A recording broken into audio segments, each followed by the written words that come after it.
ఒక చిన్న అంశం ఇక్కడ, మీరు వెన్నెల ప్లస్ చంద్రం అన్నారు కదా, గద్దర్ గారి కుమార్తె పేరు వెన్నెల, గద్దర్ గారి కొడుకు పేరు చంద్రం, అందుకే నేను కూడా అలాగే పెట్టుకున్నాను అన్నారు. ఓకే, మీరు అభిమానిస్తున్న మీ గద్దరన్న గారు ప్రజా గాయకుడు కావచ్చు, మరి గొప్ప పేరున్న వ్యక్తి గద్దర్ గారు, ఆయన నేను అవమానించడం లేదు, ఆయన అంటే మాకు కూడా గౌరవమే. కానీ ఆ గద్దర్ గారు ఆయన పిల్లల్ని విదేశాలు అమెరికాలో చదివిస్తారు, అమెరికాలో స్థిరపడ్డారు వాళ్ళ పిల్లలంతా కూడా.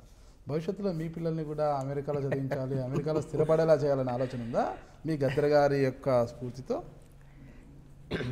ఎవరన్నారన్నా అమెరికాలో వాళ్ళ పిల్లలు ఉండరని? లేరంటారా?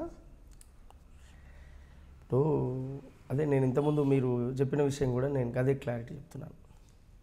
ఆ రోజు ఆయన రాజ్యాన్ని ప్రశ్నించినందుకు గవర్నమెంటు, డిపార్ట్మెంటు సాధారణ ప్రజలకు ఈ ప్రచారాన్ని తెలియజేయాలి. ఎందుకంటే గద్దరికి వచ్చి బిడ్డ ఎడ చదువుతుంది, కొడుకు ఎడ చదువుతుంది చూసే పరిస్థితి లేదా సాధారణ ప్రజలకు.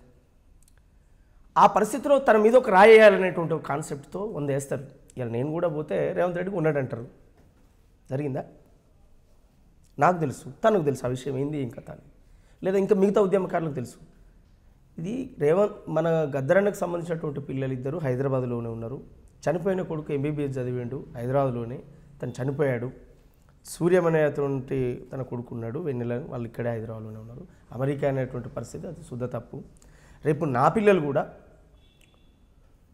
అమెరికాకు పోయేటువంటి అవకాశం వస్తే నా పిల్లలను వెనుకకు రమ్మని నేను కోరను.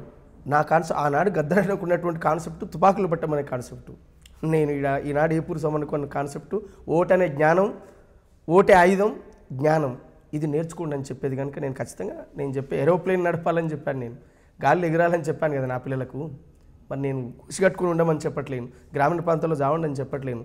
మీ స్టైల్ మార్చుకోవాలి, వ్యవస్థ మారాలి, మీ పద్ధతులు మారాలి, చదువుకోవాలి, ఎడ్యుకేషన్లో ఎదగాలి. అమెరికా పోయి చదువుకుంటే ఎందుకు పంపను? వాళ్ళకి అవకాశం వస్తే ఎందుకు ఊకుంటా? బరాబరి పంపిస్తాను. నేను అంబేద్కర్ చదువుకోలే, మీ ఆర్థిక పరిస్థితి సహకరించాలి. దానికి నేను ఏం చేస్తా అంటే నాకున్నటువంటి సమాజంలో ఇవాళ నన్ను ఆదరిస్తురా, నా పిల్లలు అని రేపు ఆదరించేటువంటి వాళ్ళు ఎవరు వచ్చినా అట్లాంటి అవకాశాలు వచ్చినప్పుడు బరాబరి పంపిస్తాను. ఎందుకు కొన్ని